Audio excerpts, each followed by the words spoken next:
తన నిర్మాణంలో వచ్చిన శుభం సినిమా విజయాన్ని అందుకున్న సందర్భంగా నటి సమంత షేర్ చేసిన కొన్ని ఫోటోలు వైరల్ అయిన విషయం తెలిసిందే.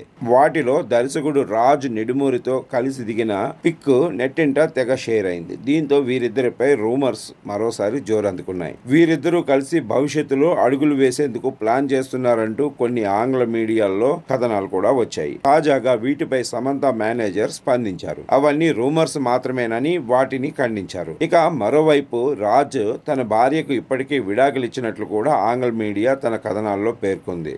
సమంత ప్రస్తుతం నిర్మాతగా తన తొలి సినిమా శుభం సినిమా తీసి విజయాన్ని అందుకున్నారు. ఈ చిత్రానికి రాజ్ క్రియేటివ్ ప్రొడ్యూసర్ గా వ్యవహరించారు. దీంతో వీరిద్దరూ కలిసి ఈ సినిమా విజయాన్ని ఎంజాయ్ చేస్తున్నారు. తాజాగా శామ్ కొన్ని ఫోటోలు షేర్ చేశారు. సినిమాను ఆదరించినందుకు అందరికీ కృతజ్ఞతలు తెలిపారు. మా మొదటి అడుగును ప్రేమతో స్వాగతించినందుకు ఎంతో ఆనందంగా ఉంది అని క్యాప్షన్ పెట్టారు. ఇక రాజ్ డీకే సంయుక్తంగా తెరకెక్కించిన The Family Man season 2 Citadel Honey బన్నీలో సమంత నటించిన సంగతి తెలిసిందే.